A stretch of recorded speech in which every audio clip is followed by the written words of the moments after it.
बिस्मिल्लाहिर्रहमानिर्रहीम। दोस्तों, फजल महर क्रिएशन में शामदीद। दोस्तों, आज की इस वीडियो में हम अनबॉक्स करने वाले हैं अली एक्सप्रेस के पार्सल को, जो कि मुझे रिसेंटली रिसीव हुआ है। और ये मैंने दोस्तों अली एक्सप्रेस से ऑर्डर किया था। ये देखें, इसकी डिटेल्स आप देख सकते हैं। ये मुझे उज़्बेकिस्तान पोस्ट के ज़रिए रिसीव हुआ है। और ये देखें, ये बेसिकली एक USB फ्लैश ड्राइव थी, ठीक है। इसकी आगे इन्होंने प्राइस भी लिखी हुई है। और ये देखें जिसकी प्राइस स्मॉल, और ये मेरा एड्रेस लिखा हुआ है पाकिस्तान का, ठीक है। और बाकी सारी आप डिटेल इधर से देख सकते हैं। अभी हम इसको ओपन करके देख लेते हैं।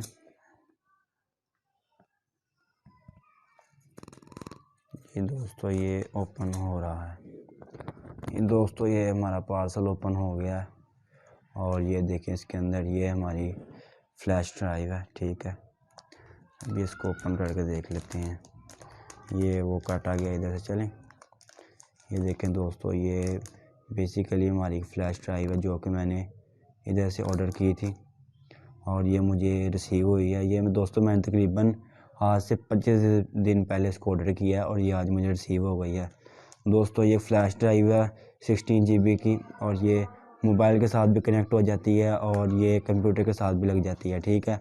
और इसके साथ ये कीज़ भी हैं। अगर वीडियो अच्छी लगी हो तो मेरे चैनल को सब्सक्राइब करें, वीडियो को लाइक करें, शेयर करें। शुक्रिया दोस्तों।